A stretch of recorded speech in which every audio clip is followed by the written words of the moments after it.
ಸಂಪ್ರದಾಯ ಅನುಷ್ಠಾನ ರಕ್ಷಣಾಭಿಮಾನ್ ಸರಣ್ ಪ್ರೆಸೆಂಟ್ಸ್ ಜಯತಿ ಯತಿರಾಜ ಸೂಕ್ತಿ ಕನ್ನಡ ಉಪನ್ಯಾಸಂ ಆನ್ ಯಮುನೈ ತುರೈವನ್ ಯತಿಗಟ್ ಕಿರೈವನ್ or the lord of yatis by Shri Amogh Chakravarti, a disciple of doctor Shri APN Swami. ಸರ್ವೋಪಿಯಂ ಸಮಾಶ್ರಿತ್ಯ ಸಕಲಂ ಭದ್ರಮಶ್ನುತೆ ಶ್ರಿಯಾ ಚ ಭದ್ರಯಾ ಜುಷ್ಟಃ ಯಸ್ತಂ ಭದ್ರಂ ನಮಾಮ್ಯಹಂ. ವಂದೇ ವೈಕುಂಠಸೇನಾನ್ಯಂ ದೇವಂ ಸೂತ್ರವತೀ ಸಖಂ ಯದ್ವೇತ್ರ ಶಿಖರಸ್ಪಂದೇ ವಿಶ್ವಮೇತದ್ವ್ಯವಸ್ಥಿತಂ ಯಸ್ಯ ಸಾರಸ್ವತಃ ಸ್ರೋತೋ ವಕುಳಾಮೋಧವಾಸಿತಂ ಶ್ರುತೀನಾಂ ವಿಶ್ರಮಾಯಾಲಂ ಶಠಾರಿಂ ತಮುಪಾಸ್ಮಹೇ. ನಾಥೇನ ಮುನಿನಾಥೇನ ಭವೇಯಂ ನಾಥವಾನಹಂ ಯಸ್ಯ ನೈಗಮಿಕಂ ತತ್ವಂ ಹಸ್ತಾಮಲಕತಾಂಗತಂ ನಮಸ್ಯಾಮ್ಯರವಿಂದಾಕ್ಷಂ. ನಾಥಭಾವೇ ವ್ಯವಸ್ಥಿತಂ ಶುದ್ಧಸತ್ವಮಯಂ ಶೌರೇಃ ಅವತಾರಮಿವಾಪರಂ ಅನುಜ್ಜಿತಕ್ಷಮಾಯೋಗಂ ಅಪುಣ್ಯಜನಬಾಧಕಂ ಅಸ್ಪೃಷ್ಟಮದರಾಗಂ ತಂ ರಾಮಂ ತುರ್ಯಮುಪಾಸ್ಮಹೇ.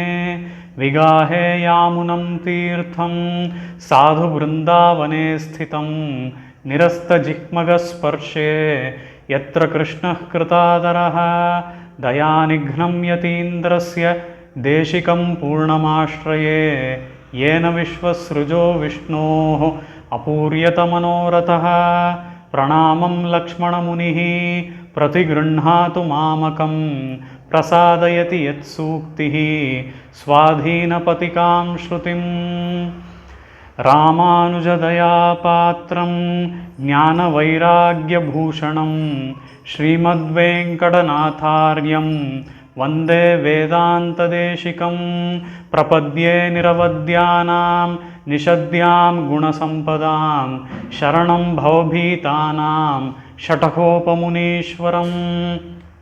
ಶ್ರೀಮದ್ರಂಗಶಠಾರಿ ಸಂಯಮಿ ವರಾಲ್ಲಬ್ಧಾಗಮಾಂತದ್ವಯಂ ಶ್ರೀಮದ್ವೀರರಘೂದ್ವಹಾದ್ಯ ಷಠಜಿತ್ಪಾದಾರವಿಂದಾಶ್ರಯಂ.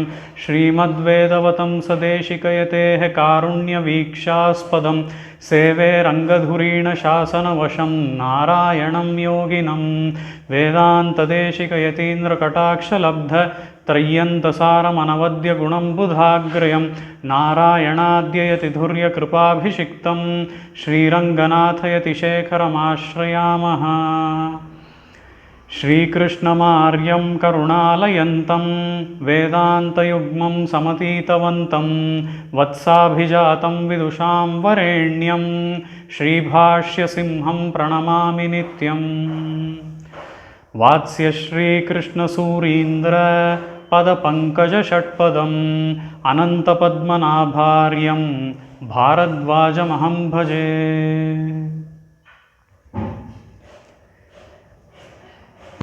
ಎಲ್ಲರಿಗೂ ನನ್ನ ನಮಸ್ಕಾರಗಳು. ಈ ರಾಮಾನುಜ ಜಯಂತಿಯ ಪ್ರಯುಕ್ತ ನಮ್ಮ ಗುರುಗಳಾದ ಶ್ರೀ APN ಸ್ವಾಮಿ ಅವರಿಂದ ಈ ಒಂದು ಅವಕಾಶ ಸಿಕ್ಕಿರೋದಕ್ಕೆ ನಾನು ನನ್ನ ಧನ್ಯವಾದಗಳನ್ನು ಮೊದಲಿಗೆ ನಮ್ಮ ಗುರುಗಳಿಗೆ ಅರ್ಪಿಸೋದಕ್ಕೆ ಇಷ್ಟಪಡ್ತೇನೆ. ಈ ಸಮಯದಲ್ಲಿ ನಮ್ಮ ಶ್ರೀ APN ಸ್ವಾಮಿಯವರು ನನಗೆ ನಿಯಮನ ಕೊಟ್ಟಿರುವ ಹಾಗೆ ಯಮುನೈ ತುರೈವನ್ ಯತಿಗಟ್ ಕಿರೈವನ್ ಅನ್ನುವಂತಹ ಈ ಒಂದು ವಿಷಯದ ಮೇಲೆ ಇವತ್ತು ನಾವು ಉಪನ್ಯಾಸವನ್ನು ನೋಡಲಿದ್ದೇವೆ. ಯತಿಗಟ್ ಕಿರೈವನ್ ಅಂದರೆ ಯಾರು ಅಂತ ನೋಡಿದ್ರೆ, ಅದು ಯತಿಗಳ ನಾಯಕ ನಮ್ಮ ಯತಿಪತಿಯಾದಂತಹ ಸ್ವಾಮಿ ರಾಮಾನುಜರು. ಯಮುನೈ ತುರೈವನ್ ಅಂದರೆ ಯಾರು ಅಂದರೆ ಅವರೇ ಯಾಮುನಾಚಾರ್ಯರು. ಈ ರೀತಿಯಾಗಿ ಇವರಿಬ್ಬರ ನಡುವೆ ಸಂಬಂಧ ಹೇಗಿತ್ತು ಅನ್ನುವಂಥ ವಿಷಯಗಳನ್ನು ನೋಡ್ತೀವಿ. ಆದರೆ ಸಂಬಂಧ ಹೇಗಿತ್ತು ಅನ್ನೋದನ್ನು ನಾವು ಅವರಿಬ್ಬರ ನಡುವೆ ಎಂಥ ಒಂದು ಲಿಂಕ್ ಇತ್ತು, ಕನೆಕ್ಷನ್ ಇತ್ತು ಅನ್ನೋದನ್ನು ದೈಹಿಕವಾಗಿಯೋ ಫಿಸಿಕಲ್ ಆಗಿಯೋ ನೋಡೋ ಬದಲು ನಾವು ಹೆಚ್ಚಾಗಿ ಜ್ಞಾನದ ಮೂಲಕ, ಅಂದರೆ ಒಬ್ಬೊಬ್ಬರು ಅವರ ಗ್ರಂಥಗಳ ಮೂಲಕ ಏನೇನನ್ನು ಕೊಟ್ಟಿದ್ದಾರೆ, ಅದರಲ್ಲಿ ಇವರಿಬ್ಬರ ಸಂಬಂಧ ಹೇಗಿತ್ತು ಅನ್ನೋದ್ರ ಮೂಲಕ ಇವತ್ತು ನಾವು ನೋಡಲಿದ್ದೇವೆ. ಯಾಕಂತ ಹೇಳಿದ್ರೆ ನಾವು ಸಾಮಾನ್ಯವಾಗಿ ಹೊರಗೆ ಹೋಗಿ ಎಲ್ಲೇ ನೋಡಿದ್ರೂ ನಮಗೆ ಈ ಒಂದು ವಿಷಯ ತುಂಬ ಸುಲಭವಾಗಿ ಸಿಕ್ಬಿಡುತ್ತೆ. ಸ್ವಾಮಿ ಯಾಮುನಾಚಾರ್ಯರಿಗೂ ಸ್ವಾಮಿ ರಾಮಾನುಜರಿಗೂ ಇದ್ದಂಥ ಸಂಬಂಧ ಏನು, ಅವರಿಬ್ಬರ ನಡುವೆ ನಡೆದಂಥ ಒಂದು, ಅವರಿಬ್ಬರು ನೋಡ್ಕೊಂಡ್ರಾ ಇಲ್ವಾ ಪರಸ್ಪರ ಒಬ್ರಿಗೊಬ್ರು, ನೋಡಿಕೊಂಡ್ರೂ ಅದು ಹೇಗೆ ನೋಡಿಕೊಂಡ್ರು ಇಲ್ಲ ಅನ್ನುವಂಥ ಈ ಕಥೆಗಳೆಲ್ಲ ನಮಗೆ ತುಂಬ ಸುಲಭವಾಗಿ ಸಿಕ್ಬಿಡುತ್ತೆ. ಆದರೆ ಅದೇ ಕಥೆಯನ್ನು ನಾವು ಜ್ಞಾನದ ಮೂಲಕ, ಅಂದರೆ ಅವರು ಕೊಟ್ಟಿರುವಂತಹ ಆ ರಚನೆಗಳ ಮೂಲಕ ನಾವು ಅವರಿಬ್ಬರ ಸಂಬಂಧವನ್ನು ನೋಡೋದಾದರೆ ಇದು ಅಷ್ಟು ಸುಲಭವಾಗಿ ಸಿಗಲ್ಲ. ಆದ್ದರಿಂದಲೇ ಇವತ್ತು ಅವರ ಸಂಬಂಧವನ್ನು ಗ್ರಂಥಗಳ ಮೂಲಕ ಎಷ್ಟು ಸಾಧ್ಯವೋ ನಮಗಿರುವ ಸಮಯದಲ್ಲಿ ಅಷ್ಟರ ಮಟ್ಟಿಗೆ ನೋಡೋಣ. ಮೊದಲಿಗೆ ಈ ಯಮುನೈ ತುರೈವನ್ ಅಂದರೆ ಯಾರು ಅಂತ ಹೇಳಿದ್ರೆ ಅವರೇನೇ ಸ್ವಾಮಿ ಯಾಮುನಾಚಾರ್ಯರು ಅನ್ನೋದನ್ನು ನೋಡಿದ್ವಿ. ಇವರ ಒಂದು ಅವತಾರ ಹೇಗಾಯಿತು ಅಂತ ನೋಡಿದ್ರೆ, ಇವರು ಬಹಳ ಪ್ರಸಿದ್ಧರಾದಂತಹ ಮತ್ತೊಬ್ಬ ಮಹಾಪುರುಷರಾದಂತಹ ಆಚಾರ್ಯರು ನಮ್ಮ ಸಂಪ್ರದಾಯದಲ್ಲಿ ಒಬ್ಬರನ್ನು ನೋಡ್ಬೋದು. ಅವರೇನೇ ನಾಥಮುನಿಗಳು ಅಂತ ಹೇಳಿ. ಈ ನಾಥಮುನಿಗಳಿಗೆ ಮೊಮ್ಮಗನಾಗಿ ಅವತಾರ ಮಾಡಿದ್ರು. ಅವರು ಈ ರೀತಿ ಅವತಾರ ಮಾಡೋದಕ್ಕೂ ಮೊದಲು ನಡೆದಂಥ ಒಂದು ಕೆಲವೊಂದು ವಿಷಯಗಳನ್ನು ನಾವು ನೋಡೋದಾದರೆ, ಈ ನಾಥಮುನಿಗಳು ತಮ್ಮ ತಂದೆ ಹಾಗೂ ಮಗ, ಅಂದರೆ 3 ಪೀಳಿಗೆ ಅವರು ಸೇರಿ, 3 ಜನರೇಷನ್ಸ್ ಅವರು ಸೇರಿ ಒಟ್ಟಿಗೇ ಫ್ಯಾಮಿಲಿ ಟ್ರಿಪ್ಪಾಗಿ ಉತ್ತರ ಭಾರತಕ್ಕೆ ಹೋಗಿದ್ರು. ನಾವೆಲ್ಲ ಇವತ್ತು ಹೇಗೆ ಫ್ಯಾಮಿಲಿ ಟ್ರಿಪ್ ರೀತಿ ಬೇರೆ ಬೇರೆ ಕಡೆ ಹೋಗ್ತೀವೋ ಅದೇ ರೀತಿ ಇಲ್ಲಿ ಇವರು ಫ್ಯಾಮಿಲಿ ಟ್ರಿಪ್ಪನ್ನು ಮಾಡಿದರು. ಯಾರ್ಯಾರು ಅಂದರೆ, ಮೊದಲಿಗೆ ಈಶ್ವರ ಭಟ್ಟರ್ ಅನ್ನುವಂತಹ ನಾಥಮುನಿಗಳ ತಂದೆ, ಅದಾದ ಮೇಲೆ ನಾಥಮುನಿಗಳು, ಅದಾದಮೇಲೆ ಅವರ ಮಗನಾದಂತಹ ಈಶ್ವರ ಮುನಿಗಳು, ಇವರೆಲ್ಲರೂ ಸೇರಿ ಒಂದು ಫ್ಯಾಮಿಲಿ ಟ್ರಿಪ್ ಹೋಗಿದ್ರು. ಅದೇನೇ ಉತ್ತರ ಭಾರತದಲ್ಲಿರುವ ದಿವ್ಯ ದೇಶಗಳನ್ನು ನೋಡಬೇಕು ಅಂತ ಹೇಳಿ ಅವರು ಆ ರೀತಿಯಾಗಿ ಒಂದು ಫ್ಯಾಮಿಲಿ ಟ್ರಿಪ್ಪಿಗೆ ಹೋಗಿದ್ರು. ಅಂಥ ಸಮಯದಲ್ಲಿ ಎಲ್ಲ ಕಡೆ ಅವರು ಆ ಎಂಪೆರುಮಾನನ್ನು, ಆ ತಾಯಾರನ್ನು ದರ್ಶನ ಮಾಡಿಕೊಂಡು ಬಹಳ ಆನಂದದಿಂದ ಇರುವಂಥ ಒಂದು ಸಂದರ್ಭದಲ್ಲಿ ಕೊನೆಯಲ್ಲಿ ಅವರು ಭೇಟಿ ನೀಡಿದಂತಹ ಸ್ಥಳ ಅದೇನೇ ವೃಂದಾವನ. ಈ ರೀತಿಯಾಗಿ ಕೊನೆಯಲ್ಲಿ ಅವರು ಈ ವೃಂದಾವನಕ್ಕೆ ಬಂದಾಗ ಆ ನಮ್ಮ ನಾಥಮುನಿಗಳು ಆ ಶ್ರೀಕೃಷ್ಣನ ನೆನಪಿನಲ್ಲೇ ಇದ್ದರು. ಯಾವಾಗಲೂ ಆ ನೆನಪುಗಳನ್ನೇ ಮೆಲುಕು ಹಾಕೊಳ್ತಾ ಇದ್ರು. ಈ ರೀತಿಯಾಗಿ ಅವರು ಯಾವಾಗಲೂ ಆ ಒಂದು ಸ್ಥಳಕ್ಕೆ ವೃಂದಾವನಕ್ಕೆ ಬಂದಾಗ ಆ ಶ್ರೀಕೃಷ್ಣನ ನೆನಪುಗಳನ್ನೇ ಅವರು ಮೆಲುಕು ಹಾಕೊಳ್ತಾ ಇದ್ರು. ಹೀಗೆ ಇದ್ದಿದ್ದರಿಂದ ಏನಾಯಿತು ಅಂತ ಅಂದರೆ, ಆ ಶ್ರೀಕೃಷ್ಣನ ಮೇಲೆ ನಾಥಮುನಿಗಳು ಅತಿಯಾದ ಒಂದು ಭಕ್ತಿಯನ್ನು ಬೆಳೆಸ್ಕೊಂಡ್ರು ಆ ಸಮಯದಲ್ಲಿ. ಆದ್ದರಿಂದ ಏನಾಯಿತು, ಇವರು ಈ ಫ್ಯಾಮಿಲಿ ಟ್ರಿಪ್ಪೆಲ್ಲ ಮುಗಿಸ್ಕೊಂಡು ತಮ್ಮ ಊರಿಗೆ ತಮಿಳುನಾಡಿನಲ್ಲಿ ವೀರನಾರಾಯಣಪುರಕ್ಕೆ ಆದಷ್ಟು ಬೇಗ ಹಿಂತಿರುಗಬೇಕಾಗಿತ್ತು. ಆದರೆ ಇವರು ಬರಲಿಲ್ಲ. ಬರಬೇಕಾದಂಥ ಸಮಯಕ್ಕೆ ಅವರು ಬರಲಿಲ್ಲ. ಯಾಕೆ ಅಂದರೆ, ನಾಥಮುನಿಗಳಿಗೆ ಆ ಶ್ರೀಕೃಷ್ಣನ ಮೇಲೆ ವೃಂದಾವನಕ್ಕೆ ಹೋದಾಗ ಆ ರೀತಿಯಾದ ಒಂದು ಭಕ್ತಿ ಉಂಟಾದ ಕಾರಣ ಅವರು ಅಲ್ಲೇ ಬಹಳಷ್ಟು ದಿನಗಳ ಕಾಲ ಉಳ್ಕೊಂಡ್ರು. ಹೀಗೆ ಅವರು ಅಂದ್ಕೊಂಡಿದ್ದಕ್ಕಿಂತ ಹೆಚ್ಚು ಸಮಯ ಅಲ್ಲಿದ್ದು ಆ ಶ್ರೀಕೃಷ್ಣನ ಲೀಲೆಗಳಲ್ಲೇ ಮುಳುಗಿ ಇದ್ದಿದ್ದರಿಂದ ಆ ಶ್ರೀಕೃಷ್ಣನ ಮೇಲೆ ಅತಿಯಾದ ಭಕ್ತಿಯನ್ನು ಆ ಸಮಯದಲ್ಲಿ ಬೆಳೆಸ್ಕೊಂಡ್ರು. ಇದೆಲ್ಲ ಆದ ಮೇಲೆ ಬಹಳಷ್ಟು ತಿಂಗಳ ನಂತರ ಅಲ್ಲಿಂದ, ಅಂದರೆ ಈ ಉತ್ತರ ಭಾರತದ ಪ್ರವಾಸವನ್ನೆಲ್ಲ ಮುಗಿಸ್ಕೊಂಡು ಅವರು ಕೊನೆಗೆ ತಮ್ಮ ಊರಾದ ವೀರನಾರಾಯಣಪುರ, ತಮಿಳುನಾಡಿನಲ್ಲಿ ಇರುವಂತಹ ವೀರನಾರಾಯಣಪುರಕ್ಕೆ ಅವರು ಹಿಂತಿರುಗ್ತಾರೆ. ಈ ಸಮಯದಲ್ಲೇ ಈ ನಾಥಮುನಿಗಳ ಮಗನಾದಂತಹ ಈಶ್ವರ ಮುನಿ, ಇವರಿಗೆ ಒಬ್ಬ ಮಗನ ಅವತಾರವಾಗತ್ತೆ. ಆ ಮಗನಿಗೆ ಏನು ಹೆಸರಿಡೋದು ಅಂತ ಎಲ್ಲ ಕಡೆ ಎಲ್ಲರೂ ಚರ್ಚೆ ಮಾಡಬೇಕಾದ್ರೆ ನಾಥಮುನಿಗಳೇ ಬಂದು ಅವರಿಗೆ ಆ ಶ್ರೀಕೃಷ್ಣನ ಮೇಲೆ ಅಂತಹ ಒಂದು ಭಕ್ತಿಯನ್ನು ಅವರು ಆ ಸಮಯದಲ್ಲಿ ಹೊಂದಿದ್ದರಿಂದ ಅವನಿಗೆ ಯಮುನೈ ತುರೈವನ್ ಅಂತ ಹೇಳಿ ಹೆಸರಿಡ್ತಾರೆ ಆ ಮಗುಗೆ. ಯಮುನೈ ತುರೈವನ್ ಅಂತ ಅಂದರೆ ಆ ಯಮುನಾ ತೀರದಲ್ಲಿ ಆ ಎಲ್ಲ ಲೀಲೆಗಳನ್ನು ಮಾಡಿದವನು, ಎಲ್ಲ ಲೀಲೆಗಳನ್ನು ನಡೆಸಿದವನು ಅಂತ ಹೇಳಿ ನಾವು ನೋಡ್ತೀವಿ. ಅದೇ ಆ ಶ್ರೀಕೃಷ್ಣ. ಈ ರೀತಿಯಾಗಿ ನಾನೀಗ ಆರಂಭದಲ್ಲಿ ಹೇಳಿದಂತಹ ತನಿಯನ್ಗಳನ್ನು ನಾವು ನೋಡೋದಾದರೆ, ಆ ತನಿಯನ್ಗಳಲ್ಲೂ ನಾನು ಈ ಯಾಮುನಾಚಾರ್ಯರಿಗೆ ಒಂದು ತನಿಯನ್ನನ್ನು ಹೇಳಿದೆ. ಅದು ಯಾವುದು ಅಂದರೆ, ವಿಗಾಹೇ ಯಾಮುನಂ ತೀರ್ಥಂ ಸಾಧು ಬೃಂದಾವನೇ ಸ್ಥಿತಂ ನಿರಸ್ತ ಜಿಹ್ಮಗ ಸ್ಪರ್ಶೆ ಯತ್ರ ಕೃಷ್ಣ ಕೃತಾದರಹ ಅಂತ ಹೇಳಿ ಈ ರೀತಿಯಾದ ಒಂದು ಶ್ಲೋಕ, ಈ ಒಂದು ತನಿಯನ್. ಈ ತನಿಯನ್ ನಮ್ಮ ಏನನ್ನು ತೋರಿಸುತ್ತೆ ಅಂತ ನೋಡಿದ್ರೆ, ಈ ತನಿಯನ್ನಲ್ಲಿ ಸ್ವಾಮಿ ದೇಶಿಕರು, ಇದು ತನಿಯನ್ ಅನ್ನೋದಕ್ಕಿಂತ ಸ್ವಾಮಿ ದೇಶಿಕರು ಈ ಶ್ಲೋಕವನ್ನು ರಚನೆ ಮಾಡಿ ಯತಿರಾಜ ಸಪ್ತತಿಯ ಮೂಲಕ ನಮಗೆ ಕೊಟ್ಟಿದ್ದಾರೆ. ಈ ಶ್ಲೋಕದಲ್ಲಿ ಯಾಮುನಾಚಾರ್ಯರನ್ನು ಸ್ತೋತ್ರ ಮಾಡ್ತಾ ಇದ್ದಾರೆ ಸ್ವಾಮಿ ದೇಶಿಕರು.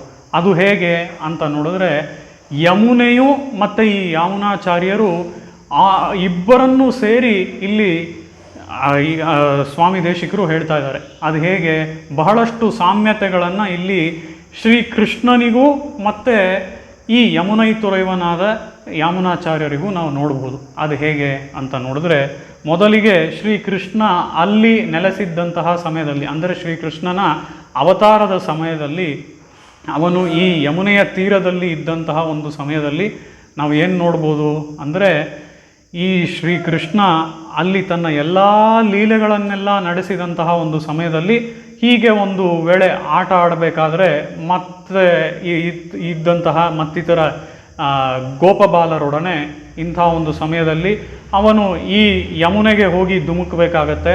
ಆ ಯಮುನೆಯಲ್ಲಿ ಧುಮುಕಿದಾಗ ಅವನು ಕಾಳಿಯ ಅನ್ನುವಂತಹ ಒಂದು ವಿಷಸರ್ಪವನ್ನು ನೋಡ್ತಾನೆ. ಈ ವಿಷಸರ್ಪದ ಜೊತೆಗೆ ಇಬ್ಬರ ಒಂದು ಸೆಣಸಾಟ ಆಗತ್ತೆ.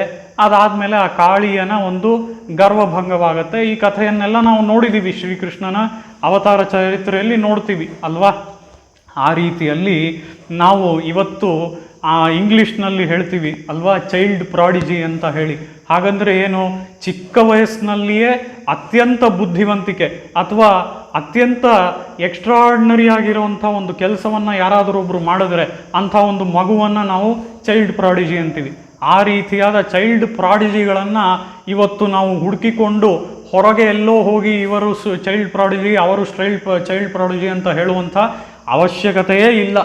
ಯಾಕೆ ಅಂದರೆ, ನಮ್ಮ ದೊಡ್ಡವರು, ನಮ್ಮ ಸನಾತನ ಧರ್ಮದಲ್ಲೇ ನಮ್ಮ ಆಚಾರ್ಯರನ್ನೆಲ್ಲ ನಾವು ನೋಡಿದ್ರೆ ಅವರ ಒಂದು ಬಾಲ್ಯದ ಚರಿತ್ರೆಗಳನ್ನು ನೋಡಿದ್ರೆ ನಮಗೆ ಎಷ್ಟೋ ಚೈಲ್ಡ್ ಪ್ರಾಡಿಜಿಗಳು ಸಿಗ್ತಾರೆ. ಆ ರೀತಿಯಲ್ಲಿ ಇಲ್ಲಿ ಯಮುನೈತುರೈವನ್ ಅನ್ನುವಂಥವರು ತಮ್ಮ ಒಂದು 10 ವರ್ಷದ ಪ್ರಾಯದಲ್ಲೇ ಅವರು ಮಾಡಿದಂತಹ ಒಂದು ಅತ್ಯಂತ ದೊಡ್ಡ ಸಾಧನೆಯನ್ನು ನಾವು ನೋಡೋದಾದರೆ ಅದೇನು ಅಂತ ಅಂದರೆ, ಮಹಾಭಾಷ್ಯ ಭಟ್ಟರ ಬಳಿ ಈ ಯಮುನೈತುರೈವನ್ ಆಶ್ರಮದಲ್ಲಿದ್ದು ತನ್ನ ವ್ಯಾಸಂಗವನ್ನೆಲ್ಲ ಮಾಡಬೇಕಾದ್ರೆ, ಪ್ರಾಥಮಿಕ ಶಿಕ್ಷಣವನ್ನೆಲ್ಲ ಪಡಿಬೇಕಾದ್ರೆ ಒಂದು ಸಮಯದಲ್ಲಿ ಈ ಸೈನಿಕರೆಲ್ಲ ಬರ್ತಾರೆ. ಆ ಸೈನಿಕರು ಎಲ್ಲ ಬಂದು, ರಾಜನ ಕಡೆಯವರು, ಆ ಸೈನಿಕರೆಲ್ಲ ಬಂದು ಒಂದು ಸಂದೇಶವನ್ನು ಕೊಡ್ತಾರೆ. ಆ ಸಂದೇಶ ಏನು ಅಂತ ಅಂದರೆ, ಈ ಆಕ್ಕಿ ಆಳ್ವ ಅನ್ನುವಂಥವನು ನಮ್ಮ ರಾಜ್ಯಕ್ಕೆ ಬಂದಿದ್ದಾನೆ.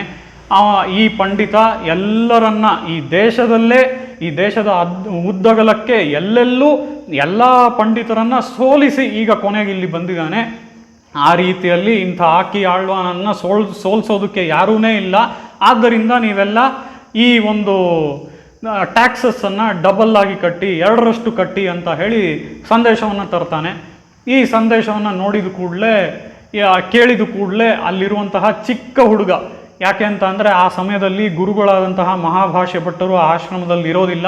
ಆದ್ದರಿಂದ ಚಿಕ್ಕ ಹುಡುಗನಾದಂತಹ ಈ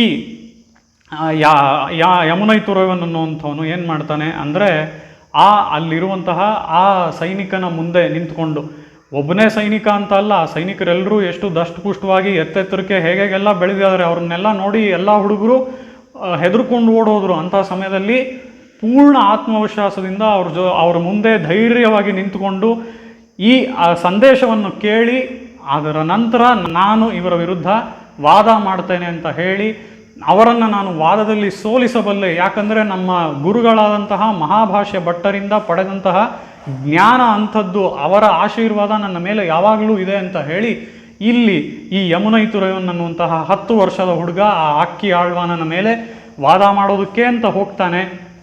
ಆಗ ಹೋದಂಥ ಸಮಯದಲ್ಲಿ ಅಲ್ಲಿ ಆ ರಾಜ ರಾಣಿಯರಿಬ್ಬರು ಆಸ್ಥಾನದಲ್ಲಿ ಈ ಹುಡುಗ ಬರುವುದನ್ನು ನೋಡಿ ಹಾಗೆ ಮನಸ್ಸೂರೆಗೊಳ್ತಾರೆ. ಹೇಗೆ ಅಂದರೆ, ವಾಮನ ಮೂರ್ತಿ ಮಹಾಬಲಿಯ ಒಂದು ಆ ಯಾಗಶಾಲೆಗೆ ಬರಬೇಕಾದ್ರೆ ಯಾವ ರೀತಿ ಅಲ್ಲಿದ್ದಂಥವರು ಎಲ್ಲರೂ ಆ ವಾಮನ ಮೂರ್ತಿಯ ಮುಖವನ್ನು ನೋಡಿ ಹಾಗೆಯೇ ಮೈ ಮನಸ್ಸನ್ನು ಮರಿತಾರೋ, ಆ ರೀತಿಯಲ್ಲಿ ಇಲ್ಲೂ ಕೂಡ ಆ ರಾಣಿ ಅವಳ ಮೈ ಮನಸ್ಸನ್ನು ಮರೆತಲು ಈ ಹುಡುಗನನ್ನು ನೋಡಿ. ಅಂಥ ತೇಜಸ್ವಿಯಾದಂಥ ಹುಡುಗ, ಆ ರೀತಿಯಲ್ಲಿ ಈ ಹುಡುಗ ಕಂಡು ಬಂದ ಆ ರಾಣಿಗೆ. ಅದಾದ ಮೇಲೆ ನಾವು ನೋಡೋದಾದರೆ ಈ ರಾಣಿ ಮತ್ತು ರಾಜರ ಮಧ್ಯ ಒಂದು ಪಂದ್ಯ ನಡೆಯುತ್ತೆ. ಆ ಪಂದ್ಯದಲ್ಲಿ ಇಲ್ಲಿ ರಾಜ ಹೇಳ್ತಾನೆ, ನನಗೆ ನಂಬಿಕೆನೇ ಇಲ್ಲ ಇಂಥ ಒಂದು ಚಿಕ್ಕ ಹುಡುಗ ಅಂತ ಅಕ್ಕಿ ಆಳ್ವಾನನಂತಹ ಒಂದು ಪಂಡಿತನನ್ನ ಗೆಲ್ಲೋದಕ್ಕೆ ಸಾಧ್ಯ ಅಂತ ಹೇಳಿ. ಆದರೆ ರಾಣಿ ಬಂದು ಇದನ್ನು ಒಪ್ಪೋದೇ ಇಲ್ಲ. ಆದ್ದರಿಂದ ಒಂದು ಪಂದ್ಯ ಕಟ್ಟಿ, ನಾನು ಹೇಳ್ತೀನಿ ಈ ಹುಡುಗನೇ ಗೆಲ್ಲೋದು, ಹಾಗೇನಾದರೂ ಈ ಹುಡುಗನೇ ಗೆದ್ದರೆ ನೀವು ನಿಮ್ಮ ರಾಜ್ಯದಲ್ಲಿ ಅರ್ಧವನ್ನು ಕೊಡಬೇಕು ಅಂತ ಹೇಳಿ ಪಂದ್ಯ ಕಟ್ತಾಳೆ. ಈ ರೀತಿಯಲ್ಲಿ ಪಂದ್ಯ ಎಲ್ಲ ಕಟ್ಟಿದ ನಂತರ ಅಲ್ಲಿ ವಾದಗಳು ಆರಂಭವಾಗತ್ತೆ. ಆ ವಾದ ಯಾವ ರೀತಿಯಲ್ಲಿ ಇತ್ತು ಅನ್ನೋದನ್ನು ಹೇಳ್ತೀನಿ. ಇಲ್ಲಿ ನಾವು ಇನ್ನೂ ಬಹಳಷ್ಟು ವಿಷಯಗಳು ನೋಡಬೇಕಾಗಿರೋದ್ರಿಂದ ಈ ಕಥೆಯನ್ನು ಆದಷ್ಟು ಸಂಕ್ಷಿಪ್ತವಾಗಿ ಹೇಳ್ತಾ ಇದ್ದೀನಿ. ಅಲ್ಲಿ ಆ ವಾದ ನಿಜವಾಗ್ಲೂ ವಾದದ ರೀತಿಯಲ್ಲಿರಲಿಲ್ಲ, ಅದು ಒಂದು ಬೇರೆ ಫಾರ್ಮ್ಯಾಟಲ್ಲೇ ಇತ್ತು. ಹೇಗೆ ಅಂತ ಅಂದರೆ, ಈ ಯಮುನೈತುರೈವನ್ ಅನ್ನುವಂತಹ ಹುಡುಗ ಕೆಲವೊಂದಷ್ಟು ಹೇಳಿಕೆಗಳನ್ನು ಕೊಡ್ತಾನೆ, ಸ್ಟೇಟ್ಮೆಂಟ್ಸನ್ನು ನೀಡ್ತಾನೆ. ಆ ಹೇಳಿಕೆಗಳನ್ನು ಅಲ್ಲಿ ಎದುರಿಗೆ ಇರುವಂತಹ ಅಕ್ಕಿ ಆಳ್ವಾನನು ಅದರ ವಿರುದ್ಧವಾಗಿ ಅದನ್ನು ಹೇಳಿ, ಇದು ಹೀಗಿಲ್ಲ ಅಂತ ಹೇಳಿ ಅದನ್ನು ರೆಫ್ಯೂಟ್ ಮಾಡಿ ಅದಕ್ಕೆ ಒಂದು ವಿವರಣೆಯನ್ನು ಕೊಡಬೇಕು. ಇದೇ ವಾದದ ಫಾರ್ಮ್ಯಾಟ್. ಹೀಗಿರಬೇಕಾದ್ರೆ ಆ 3 ರೀತಿಯಾದ ಹೇಳಿಕೆಗಳನ್ನು ಇಲ್ಲಿ ನಮ್ಮ ಯಮುನೈತುರೈವನ್ ಕೊಡ್ತಾ ಬರ್ತಾನೆ, 10 ವರ್ಷದ ಹುಡುಗ. ಆ ರೀತಿಯಲ್ಲಿ ಅಲ್ಲಿ ಎದುರಿಗೆ ಇರುವಂತಹ ಆ ಅಕ್ಕಿ ಆಳ್ವಾನನಿಗೆ ಇದನ್ನು ರೆಫ್ಯೂಟ್ ಮಾಡಿ, ಅಂದರೆ ಇದು ಹೀಗಿಲ್ಲ, ಇದಕ್ಕೆ ವಿರುದ್ಧವಾಗಿ ಏನಾದರೂ ಹೇಳಬೇಕಲ್ಲ, ವಿರುದ್ಧವಾಗಿ ಹೇಳೋಕ್ಕೆ ಅವನಿಗೆ ಆಗಲೇ ಇಲ್ಲ, ಯಾವುದೇ ಉತ್ತರವನ್ನು ಕೊಡೋಕ್ಕಾಗಲಿಲ್ಲ. ಆಗ ಅದಕ್ಕೆ ಉತ್ತರವನ್ನು ಕೊನೆಯಲ್ಲಿ ನಮ್ಮ ಈ ಯಾಮುನಾಚಾರ್ಯರೇ ಕೊಟ್ಟಿದ್ದರಿಂದ ಅವರು ಅದರ ನಂತರ ಆಳವಂದಾರ್ ಆದರು. ಆ ರೀತಿಯಲ್ಲಿ ಆಳವಂದಾರ್ ಆಗಿದ್ದು ಮಾತ್ರ ಅಲ್ಲ, ಅವರು ರಾಜ್ಯವನ್ನು ಕೂಡ ಪಡೆದರು. ರಾಜ್ಯ ಭಾರವನ್ನು ಬಹಳಷ್ಟು ವರ್ಷ ಮಾಡ್ತಾಯಿದ್ರು. ಈ ರೀತಿಯಲ್ಲಿ ಈ ಕಥೆಯನ್ನು ಈಗ ನಾವು ನೋಡಿದ್ದೇನಕ್ಕೆ ಅಂತ ಹೇಳಿದ್ರೆ, ನಾನು ಆ ಶ್ರೀಕೃಷ್ಣ ಕಾಳಿಯನ ಗರ್ವಭಂಗವನ್ನು ಮಾಡ್ದ ಅಂತ ಹೇಳಿದೆ ಅಲ್ವಾ. ಆ ಶ್ರೀಕೃಷ್ಣ ಕಾಳಿಯನ ಗರ್ವಭಂಗವನ್ನು ಯಾವ ರೀತಿ ಮಾಡಿದ್ನೋ, ಇಲ್ಲೂ ಕೂಡ ನಮ್ಮ ಯಾಮುನಾಚಾರ್ಯರು ಕೂಡ ಈ ಅಕ್ಕಿ ಆಳ್ವಾನನ ಗರ್ವಭಂಗವನ್ನು ಮಾಡಿದ್ರು. ಆದ್ದರಿಂದ ಆ ಶ್ರೀಕೃಷ್ಣನಿಗೂ, ಯಮುನೈತುರೈವನ್ನಾದಂತಹ ಆ ಶ್ರೀಕೃಷ್ಣನಿಗೂ ನಮ್ಮ ಯಾಮುನಾಚಾರ್ಯರಿಗೂ ಬಹಳಷ್ಟು ಸಾಮ್ಯತೆಗಳಿವೆ. ಅದು ಮಾತ್ರ ಅಲ್ಲ, ಇದು ವಿಷದ ಹಾವ ಆಗಿದ್ದರಿಂದ ಈ ನೀರೆಲ್ಲ ಬಹಳಷ್ಟು ಕಲುಷಿತಗೊಂಡಿತ್ತು. ಯಾವಾಗ ಅಂತ ಅಂದರೆ, ಈ ಶ್ರೀಕೃಷ್ಣನ ಅವತಾರದ ಸಮಯದಲ್ಲಿ ಕಾಳಿಯ ಯಮುನೆಯಲ್ಲಿ ಇದ್ದಾಗ ನೀರೆಲ್ಲ ಬಹಳಷ್ಟು ಕಲುಷಿತಗೊಂಡಿತ್ತು.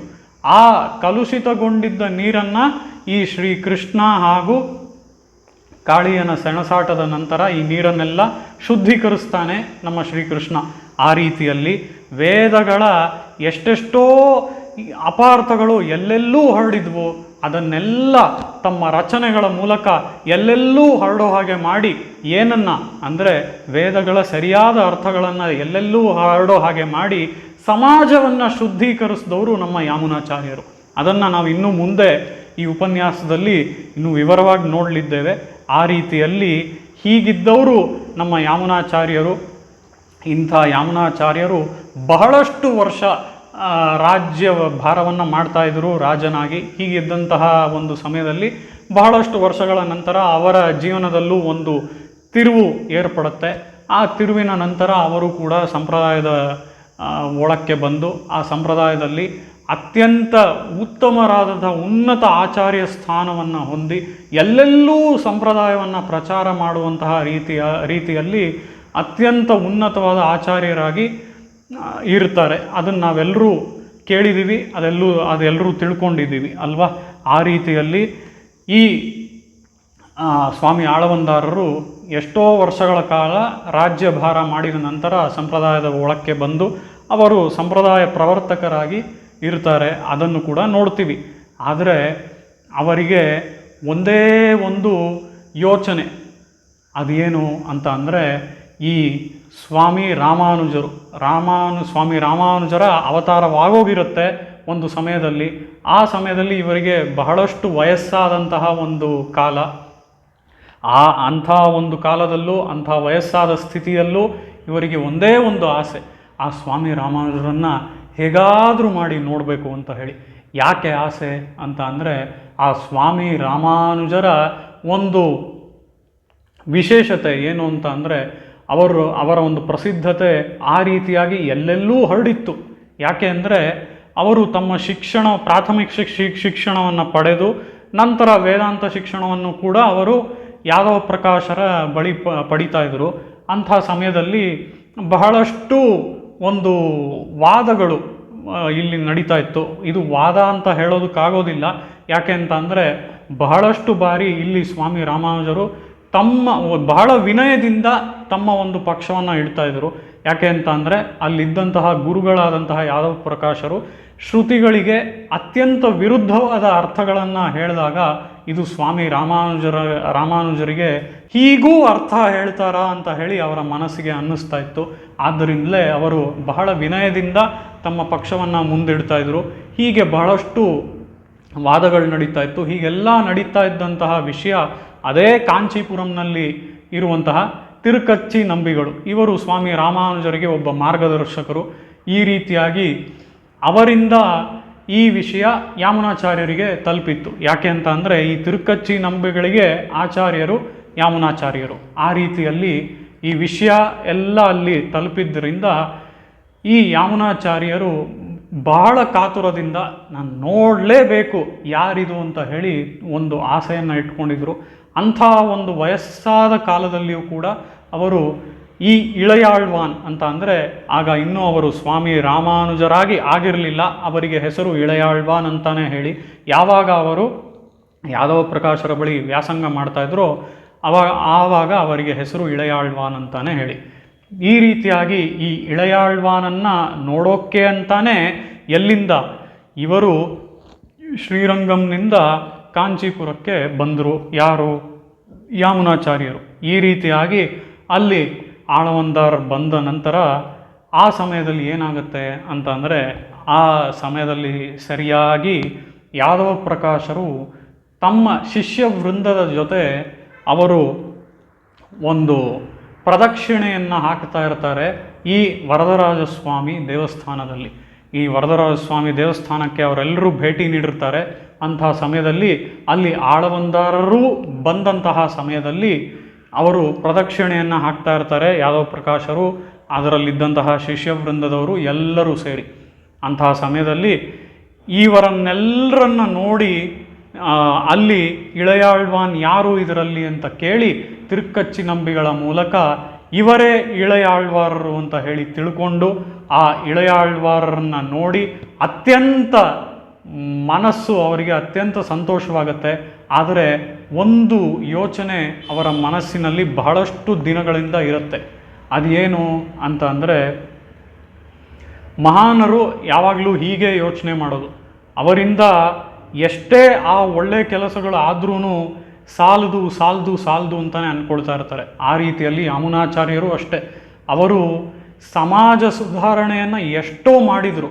ಅಂದರೆ ಯಾವ ರೀತಿಲಿ ಅಂದರೆ ನಾನು ನಿಮ್ಗೆ ಈಗಾಗಲೇ ಮೊದಲೇ ಹೇಳಿದೆ ಅಲ್ವಾ, ವೇದಗಳಿಗೆ ಎಷ್ಟೋ ವಿರುದ್ಧವಾದ ಅರ್ಥಗಳನ್ನು ಹೇಳೋದೆಲ್ಲ ಎಲ್ಲೆಲ್ಲೋ ಹರಡಿತ್ತು, ಸುಮಾರು ಕಡೆ ಹರಡಿತ್ತು. ಹೀಗಿರುವಂತಹ ಅರ್ಥಗಳನ್ನೆಲ್ಲ ಸರಿಪಡಿಸುವಂತಹ ರೀತಿಯಲ್ಲಿ ನಮ್ಮ ಯಾಮುನಾಚಾರ್ಯರು ತಮ್ಮ ರಚನೆಗಳ ಮೂಲಕ ಇದನ್ನೆಲ್ಲ ಸರಿಪಡಿಸಿ ಸಮಾಜದಲ್ಲಿ ಸುಮಾರು ಕಡೆ ಇದನ್ನೆಲ್ಲ ಹರಡಿದ್ರೂ ಸಹ ಯಾಮುನಾಚಾರ್ಯರಿಗೆ ಮನಸ್ಸಿನಲ್ಲಿ ಒಂದು ಸಂತುಷ್ಟಿ ಇಲ್ಲ.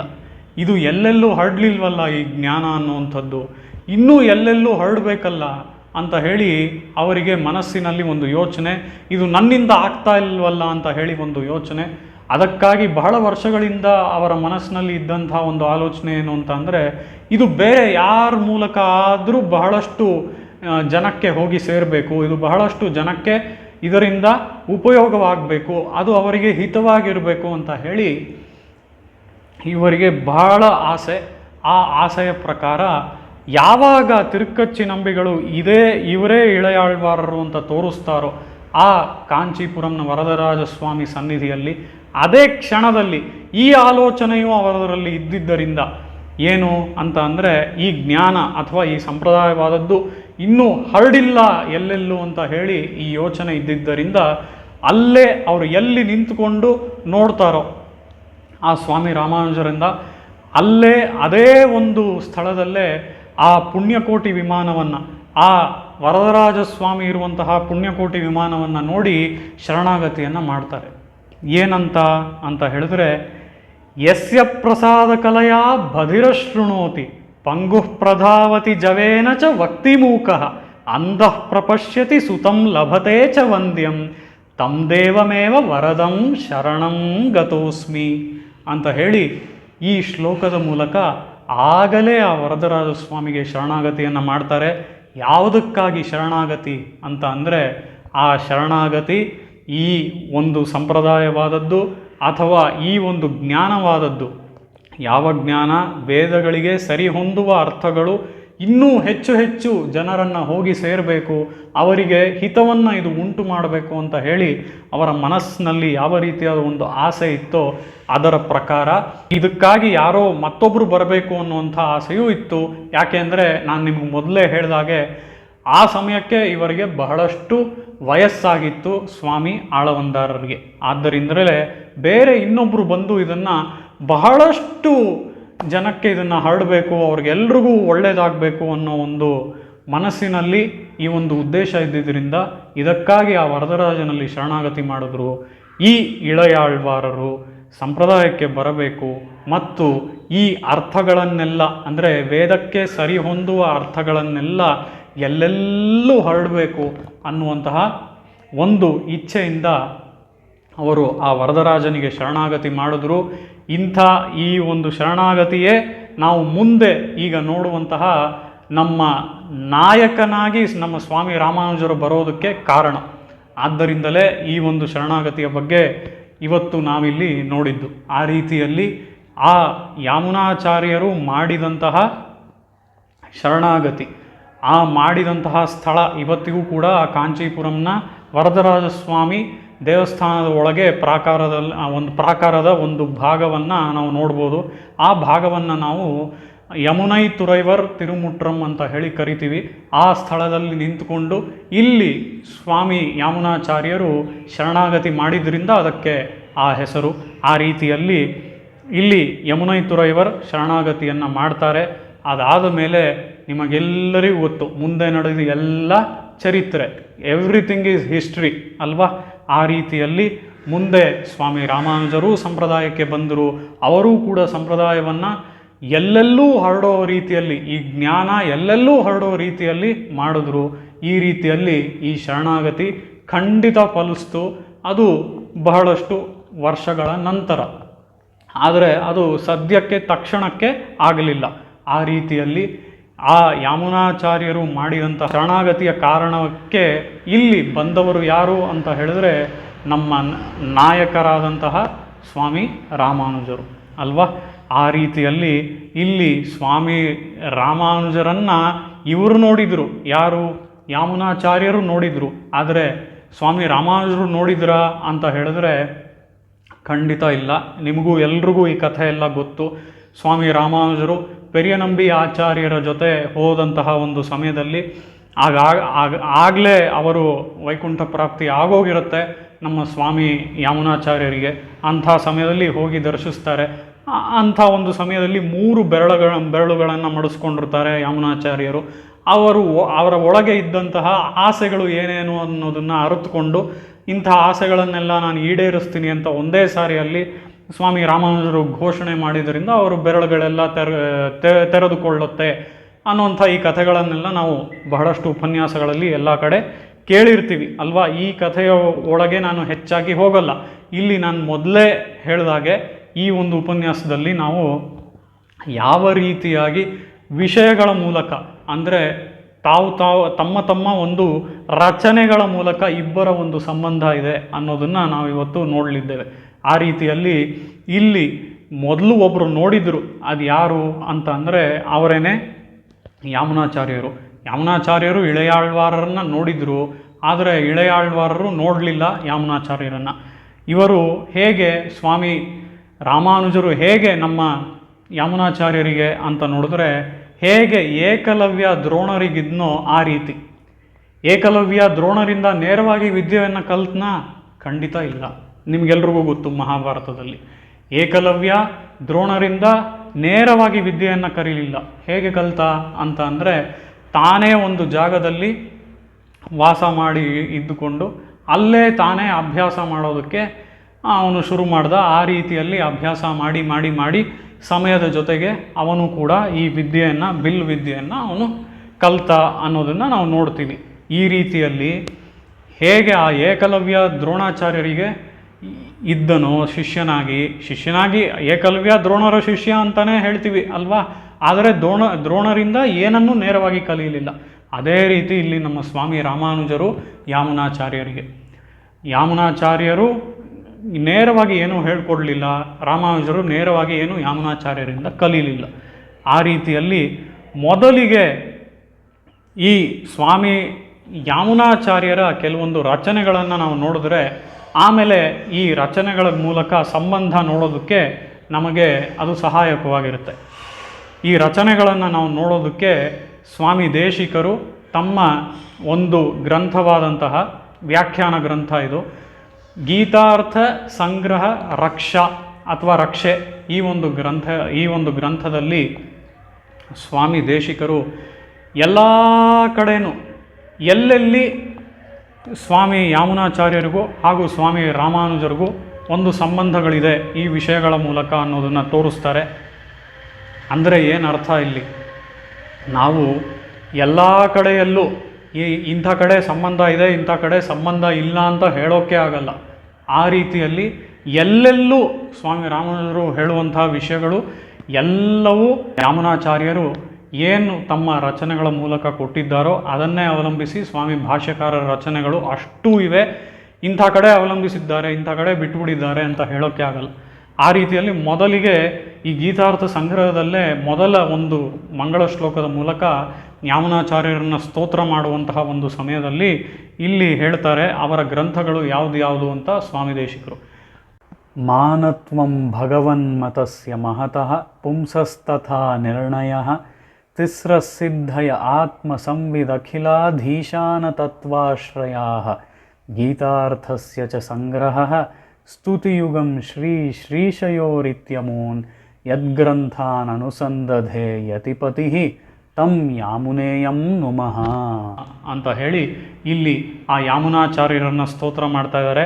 ಅವರ ಗ್ರಂಥಗಳನ್ನು ಕೂಡ ಇಲ್ಲಿ ಹೇಳ್ತಾ ಇದ್ದಾರೆ. ಮೊದಲಿಗೆ ಮಾನತ್ವಂ ಭಗವನ್ಮತಸ್ಯ ಅಂತ ಅಂದರೆ, ಆ ಮಾನತ್ವಂ, ಆ ಭಗವನ್ಮತ ಅಂತ ಅಂದರೆ ಅವನ ಒಂದು ಬಾಯಿಂದ ಬಂದಿರುವಂತಹ ಒಂದು ವಿಷಯ, ಅಂದರೆ ಅವನೇ ಹೇಳಿ ಬಂದಿರುವಂಥ ಒಂದು ವಿಷಯ. ಅದು ಯಾವುದು ಅಂತ ಅಂದರೆ ಪಾಂಚರಾತ್ರ ಆಗಮ. ಈ ಪಾಂಚರಾತ್ರ ಆಗಮಕ್ಕೆ ಒಂದು ಗ್ರಂಥವನ್ನು ಇದರ ಮೇಲೆ ವ್ಯಾಖ್ಯಾನವಾಗಿ ಸ್ವಾಮಿ ಆಳವಂದಾರರು ಕೊಟ್ಟಿದ್ದಾರೆ. ಅದರ ನಂತರ ನಾವು ನೋಡುವಂತಹ ಎರಡನೇ ಗ್ರಂಥ ಪುಂಸಸ್ತಥಾ ನಿರ್ಣಯ ಅಂತ ಹೇಳಿ, ಯಾರು ಈ ಲೋಕದಲ್ಲಿ ಪರಮಪುರುಷ ಯಾರು ಅನ್ನುವಂತಹ ಒಂದು ನಿರ್ಣಯ ಮಾಡುವಂತಹ ಒಂದು ಗ್ರಂಥ, ಅದೇ ಮಹಾಪುರುಷ ನಿರ್ಣಯ ಅಂತ ಹೇಳಿ. ತಿಸ್ರ ಸಿದ್ಧಯ ಅಂತ ಹೇಳಿ ಸಿದ್ಧಿತ್ರಯ ಅಂತ ಹೇಳ್ತೀವಿ. ಆ ರೀತಿಯಲ್ಲಿ ಆತ್ಮಸಿದ್ಧಿ, ಸಂವಿತ್ ಸಿದ್ಧಿ, ಈಶ್ವರ ಸಿದ್ಧಿ ಅಂತ ಹೇಳಿ 3 ಗ್ರಂಥಗಳನ್ನು ಸ್ವಾಮಿ ಆಳವಂದಾರರು ನಮಗೆ ಕೊಟ್ಟಿದ್ದಾರೆ. ಅದರ ಜೊತೆಗೆ ಗೀತಾರ್ಥಸ್ಯ ಚ ಸಂಗ್ರಹ, ಗೀತಾರ್ಥ ಸಂಗ್ರಹ ಅನ್ನುವಂತಹ ಶ್ಲೋಕ ರೂಪದ ವ್ಯಾಖ್ಯಾನ ಭಗವದ್ಗೀತೆಗೆ, ಇದನ್ನು ಕೂಡ ಸ್ವಾಮಿ ಆಳವಂದಾರರು ಕೊಟ್ಟಿದ್ದಾರೆ. ಅದರ ಜೊತೆಗೆ ಸ್ತುತಿಯುಗಂ ಶ್ರೀಹಿ ಚತುಶ್ಲೋಕಿ ಅಂತ ಹೇಳಿ ನಮಗೆ ಆ ತಾಯಾರ ಮೇಲೆ 4 ಶ್ಲೋಕಗಳು ಉಳ್ಳಂತಹ ಒಂದು ಸ್ತೋತ್ರವನ್ನು ಕೊಟ್ಟಿದ್ದಾರೆ. ಅದರ ಜೊತೆಗೆ ಮತ್ತೊಂದು ಶ್ರೀಶಃ ಅಂತ ಅಂದರೆ ಆ ಶ್ರೀಮನ್ನಾರಾಯಣನ ಮೇಲೆ ಒಂದು ಸ್ತೋತ್ರ. ಅದು ಯಾವುದು ಅಂದರೆ ಸ್ತೋತ್ರಗಳಲ್ಲೇ ರತ್ನವಾದಂಥದ್ದು, ಅದೇನೇ ಸ್ತೋತ್ರ ರತ್ನ, ಅದನ್ನು ಕೂಡ ನಮಗೆ ಸ್ವಾಮಿ ಆಳವಂದಾರರು ಕೊಟ್ಟಿದ್ದಾರೆ. ಈ ರೀತಿಯಾಗಿ 8 ವಿವಿಧ ರಚನೆಗಳನ್ನು ಸ್ವಾಮಿ ಆಳವಂದಾರರು ನಮಗೆ ಕೊಟ್ಟಿದ್ದಾರೆ. ಯದ್ಗ್ರಂಥಾನ್ ಅನುಸಂಧದೆ ತಮ್, ಯದ್ಗ್ರಂಥಾನ್ ಅನುಸಂಧದೆ ಯತಿಪತಿ ತಮ್. ಇಂಥ ಗ್ರಂಥಗಳನ್ನು ಅನುಸಂಧಾನ ಮಾಡುವವರು ಯಾರು ಅಂತ ಅಂದರೆ ಅವರೇ ನಮ್ಮ ಯತಿಪತಿ, ಯತಿಗಟ್ ಕಿರೈವನ್ ಆದಂತಹ ಸ್ವಾಮಿ ರಾಮಾನುಜರು. ಅಂಥ ಗ್ರಂಥಗಳನ್ನು ಯಾವಾಗಲೂ ಅನುಸಂಧಾನ ಮಾಡುವಂತಹ ನಮ್ಮ ಸ್ವಾಮಿ ರಾಮಾನುಜರು ಯಾರೋ ಒಂದು ಗ್ರಂಥಗಳನ್ನು ಅನುಸಂಧಾನ ಮಾಡ್ತಾರೆ ಅಂದರೆ ಈ ರೀತಿಯಾಗಿ 8 ಗ್ರಂಥಗಳನ್ನು ಕೊಟ್ಟಿರುವಂತಹ ಯಮುನೈತುರೈವನ್, ಅಂಥ ಯಮುನೈತುರೈವರಿಗೆ ನನ್ನ ನಮಸ್ಕಾರಗಳು ಅಂತ ಹೇಳಿ ಈ ಮಂಗಳ ಶ್ಲೋಕದ ಮೂಲಕ ಸ್ವಾಮಿ ದೇಶಿಕರು ತೋರಿಸ್ತಾ ಇದ್ದಾರೆ. ಆ ರೀತಿಯಲ್ಲಿ ಇಲ್ಲೂ ಕೂಡ ನಾವು ಯತಿಪತಿ ಅಥವಾ ಯತಿಗಟ್ ಕಿರೈವನ್ ನಮ್ಮ ಸ್ವಾಮಿ ರಾಮಾನುಜರು ಅನ್ನೋದನ್ನು ನೋಡ್ಬೋದು. ಈ ಯತಿಗಳಿಗೆಲ್ಲ ನಾಯಕ ಅಥವಾ ಈ ಯತಿಗಳಿಗೆ ಒಬ್ಬ ನೇತ, ಲೀಡರ್ ಅಂತ ಹೇಳಿ ನೋಡ್ಬೋದು ಅಲ್ವಾ. ಲೀಡರ್ ಅಂದರೆ ಏನು, ನಾವು ಸಾಮಾನ್ಯವಾಗಿ ಇವತ್ತು ಹೇಳುವಂಥದ್ದು ಏನು ಅಂತ ಅಂದರೆ leader is one who creates many leaders ಅಂತ ಹೇಳ್ತೀವಿ ಅಲ್ವಾ. ಆ ರೀತಿಯಲ್ಲಿ ನಮ್ಮ ಸ್ವಾಮಿ ರಾಮಾನುಜರು ಸಹ ಬಹಳಷ್ಟು ಲೀಡರ್ಸನ್ನು, ನೇತಾ ಅಂದರೆ ಇಲ್ಲಿ ರಾಜಕಾರಣಿಗಳಲ್ಲ, ಅಂಥವರನ್ನು ಮಾಡಿದಂಥವ್ರು. ಅಂಥವರನ್ನು ಮಾಡೋದಕ್ಕಾಗತ್ತಾ ಅಂತ ಅಂದರೆ ಹೌದು, ಜ್ಞಾನವನ್ನು ಕೊಟ್ಟು ಮತ್ತೊಬ್ಬರನ್ನು ನಾವು ಲೀಡರಾಗಿ ಮಾಡೋದಕ್ಕೆ, ನೇತಾವಾಗಿ ಮಾಡೋದಕ್ಕೆ ಸಾಧ್ಯ ಇದೆ. ಆ ರೀತಿಯಲ್ಲಿ 74 ಸಿಂಹಾಸನಾಧಿಪತಿಗಳನ್ನು ಸ್ವಾಮಿ ರಾಮಾನುಜರು ನೇಮಿಸಿದ್ದರು. ಅದರಲ್ಲಿ ಬಹಳಷ್ಟು ಜನರಿಗೆ ಇವತ್ತು ಕೂಡ ಅವರವರ ಕುಲದಲ್ಲಿ ನಾವು ನೋಡ್ಬೋದು. ಲಕ್ಷ್ಮೀ ನರಸಿಂಹ ಸ್ವಾಮಿಯನ್ನು ನಾವು ನೋಡ್ತೀವಿ. ಅದಕ್ಕೆ ನಾನು ಈ ಒಂದು ಉಪನ್ಯಾಸವನ್ನು ಸರ್ವೋಪಿಯಂ ಸಮಾಶ್ರಿತ್ಯ ಅನ್ನುವಂತಹ ಶ್ಲೋಕದ ಮೂಲಕ ಆರಂಭಿಸಿದೆ. ಅದು ಲಕ್ಷ್ಮೀ ನರಸಿಂಹ ಸ್ವಾಮಿಯನ್ನೇ ಸ್ತೋತ್ರ ಮಾಡುವಂತಹ ಶ್ಲೋಕ. ಆ ರೀತಿಯಲ್ಲಿ ಯತಿಗಟ್ ಕಿರೈವನ್ನಾಗಿ ಅಂದರೆ ಈ ಯತಿಗಳಿಗೆಲ್ಲ ಒಬ್ಬ ನೇತಾವಾಗಿ ಮತ್ತಷ್ಟು ನೇತಾಗಳನ್ನು ಉತ್ಪತ್ತಿ ಮಾಡುವಂತಹ ರೀತಿಯಲ್ಲಿ ಇಲ್ಲಿ ನಮ್ಮ ಸ್ವಾಮಿ ರಾಮಾನುಜರು ಇದ್ದಾರೆ. ಅದು ಮಾತ್ರ ಅಲ್ಲ, ಇದರ ಜೊತೆಗೆ ನಮ್ಮ ಸ್ವಾಮಿ ರಾಮಾನುಜರು ನೋಡೋಕ್ಕೆ ಹೇಗಿದ್ದಾರೆ ಅನ್ನೋದನ್ನು ಇಲ್ಲಿ ವಿವರಣೆ ಮಾಡ್ತಾರೆ ಸ್ವಾಮಿ ದೇಶಿಕರು ಯತಿರಾಜ ಸಪ್ತತಿಯಲ್ಲಿ. ಉಪವೀತಿನ ಮೂರ್ಧ್ವಪುಂಡ್ರವಂತಂ ತ್ರಿಜಗತ್ಪುಣ್ಯ ಫಲಂ ತ್ರಿದಂಡಹಸ್ತಂ ಶರಣಾಗತ ಸಾರ್ಥವಾಹಮೀಡೇ ಶಿಖಯಾ ಶೇಖರಿಣಂ ಪತಿಂ ಯತೀನಾಂ ಅಂತ ಹೇಳಿ ಇಲ್ಲೂ ಕೂಡ ಕೊನೆಯಲ್ಲಿ ಪತಿಂ ಯತೀನಾಂ ಅಂತ ಹೇಳಿ ಯತಿಗಳಿಗೆಲ್ಲ ಇವರೇ ನಾಯಕರು ಅಂತ ಹೇಳಿ ತೋರಿಸ್ತಾ ಇದ್ದಾರೆ. ಅದರ ಮೂಲಕ ಇವರು ಹೇಗಿದ್ದರು ನೋಡೋದಕ್ಕೆ ಅಂತ ಅಂದರೆ 6 ಅಡಿಗಿಂತ ಎತ್ತರವಾಗಿದ್ದರು. ಅದಲ್ಲದೆ ಒಂದು ಗಾಂಭೀರ್ಯ ಯಾವಾಗಲೂ, ಅದರ ಜೊತೆಗೆ ಬಲಗೈಯಲ್ಲಿ ತ್ರಿದಂಡ, ಅದರ ಜೊತೆಗೆ ಶಿಖೆ ಮತ್ತು ಯಜ್ಞೋಪವೀತ. ಹೀಗೆ ಒಬ್ಬ ಸನ್ಯಾಸಿಯನ್ನು ನಾವು ನೋಡ್ಬೋದು ಅಂತ ಅಂದರೆ ಊರ್ಧ್ವಪುಂಡ್ರದ ಜೊತೆಗೆ ಅವರು ಯಾರು ಅಂದರೆ ಸ್ವಾಮಿ ರಾಮಾನುಜರು ಅಂತ ಹೇಳಿ ಇಲ್ಲಿ ಯತಿರಾಜ ಸಪ್ತತಿಯ ಮೂಲಕ ಸ್ವಾಮಿ ದೇಶಿಕರು ತೋರಿಸ್ತಾ ಇದ್ದಾರೆ. ಆದ್ದರಿಂದಲೇ ನಾವು ಈಗಾಗಲೇ ಮೊದಲೇ ನೋಡಿದ ರೀತಿಯಲ್ಲಿ ಯಾವ ರೀತಿ ಯತಿಗಟ್ ಗಿರೈವನ್ ನಮ್ಮ ಸ್ವಾಮಿ ರಾಮಾನುಜರು ಅಂತ ನೋಡಿದ್ವಿ, ಅದೇ ರೀತಿಯಲ್ಲಿ ದೈಹಿಕವಾಗಿ ಅಥವಾ ಫಿಸಿಕಲ್ಲಾಗಿ ನಾವು ನೋಡಿದ್ರೂ ಸಹ ಯತಿಗಟ್ ಗಿರೈವನ್ ಅನ್ನೋದರಲ್ಲಿ ಸಂದೇಹನೇ ಇಲ್ಲ ಅಲ್ವಾ. ಆ ರೀತಿಯಲ್ಲಿ ಈ ಗೀತಾರ್ಥ ಸಂಗ್ರಹ ಅನ್ನುವಂತಹ ಈ ಶ್ಲೋಕರೂಪವಾದ ವ್ಯಾಖ್ಯಾನ ಭಗವದ್ಗೀತೆಗೆ ಸ್ವಾಮಿ ಆಳವಂದಾರ್ ಮಾಡಿದ್ದು. ಈ ಶ್ಲೋಕರೂಪವಾದ ವ್ಯಾಖ್ಯಾನಕ್ಕೆ ಮತ್ತೆ ಇನ್ನೊಂದು ವ್ಯಾಖ್ಯಾನವನ್ನು ಸ್ವಾಮಿ ದೇಶಿಕರು ಮಾಡಿದ್ದಾರೆ. ಅದಕ್ಕೆ ಒಂದೊಂದು ಶ್ಲೋಕಕ್ಕೂ ವ್ಯಾಖ್ಯಾನ ಮಾಡಿದ್ದಾರೆ ಸ್ವಾಮಿ ಆಳವಂದಾರರ ಶ್ಲೋಕಕ್ಕೆ. ಇದಕ್ಕೆ ಏನು ಹೆಸರು ಅಂತ ಅಂದರೆ ಗೀತಾರ್ಥ ಸಂಗ್ರಹ ರಕ್ಷೆ ಅಂತ ಹೆಸರು. ಇದರ ಬಗ್ಗೆ ನಾನೀಗ ಏನಕ್ಕೆ ಹೇಳ್ತಾ ಇದ್ದೀನಿ ಅಂತ ಅಂದರೆ ನಾನು ನಿಮ್ಗೆ ಮೊದಲೇ ಹೇಳಿದೆ, ಯಾಮುನಾಚಾರ್ಯರ ಹಾಗೂ ಸ್ವಾಮಿ ರಾಮಾನುಜರ ವಿಷಯದ ನಡುವೆ ಇರುವಂತಹ ಸಂಬಂಧವನ್ನು ತೋರಿಸಲಿದ್ದೇನೆ ಅಂತ ಹೇಳಿ. ಈ ಗೀತಾರ್ಥ ಸಂಗ್ರಹದಲ್ಲಿ ಸ್ವಾಮಿ ದೇಶಿಕರು ತೋರಿಸುವಂಥ ಒಂದು ವಿಷಯಗಳೇ ಅದೇನೆ, ಅಂದರೆ ವಿಷಯದ ಮೂಲಕ ಇಬ್ಬರಿಗೂ ಹೇಗೆ ಸಂಬಂಧ ಇದೆ ಅನ್ನೋದನ್ನೇ ತೋರಿಸೋದು. ಆ ರೀತಿಯಲ್ಲಿ ಇಲ್ಲಿ ಮೊದಲನೇ ಶ್ಲೋಕ ನಾವು ನೋಡೋದಾದರೆ ಗೀತಾರ್ಥ ಸಂಗ್ರಹ ರಕ್ಷೆಯಲ್ಲಿ ಸ್ವಧರ್ಮ ಜ್ಞಾನ ವೈರಾಗ್ಯ ಸಾಧ್ಯ ಭಕ್ತಿಯೇಕ ಗೋಚರ ನಾರಾಯಣ ಪರಂ ಬ್ರಹ್ಮ ಗೀತಾಶಾಸ್ತ್ರೇ ಸಮೀರಿತಃ ಅನ್ನುವಂಥದ್ದು ಮೊದಲನೇ ಶ್ಲೋಕ. ಈ ಶ್ಲೋಕದಲ್ಲಿ ನಾವು ಇದು ಕಂಪ್ಲೀಟ್ ಅರ್ಥವನ್ನು ನಾವು ಇವತ್ತು ನೋಡೋದಿಲ್ಲ, 2 ಸಾಲುಗಳನ್ನು ನಾವು ನೋಡ್ತೀವಿ. ಆ 2 ಸಾಲುಗಳನ್ನು ನೋಡಿ ಇಲ್ಲಿ ನಾನು ಶ್ರೀಭಾಷ್ಯಕಾರರಿಗೂ ಯಾಮನಾಚಾರ್ಯರಿಗೂ ಇರುವಂತಹ ಸಂಬಂಧವನ್ನು ಹೇಳಿ ಮುಂದಕ್ಕೆ ಹೋಗ್ತೀನಿ. ಸಂವಿತ್ ಸಿದ್ಧೌ ಚ ಅದ್ವಿತೀಯ ಶ್ರುತಿ ವ್ಯಾಖ್ಯಾನೇ ಚ ದರ್ಶಿತಂ. ಇಲ್ಲಿ ಸಂವಿತ್ ಸಿದ್ಧಿ ಅನ್ನುವಂತಹ ಗ್ರಂಥದಲ್ಲಿ ಈ ಒಂದು ಸಾಲುಗಳನ್ನು ಹೇಳಿದ್ದಾರೆ.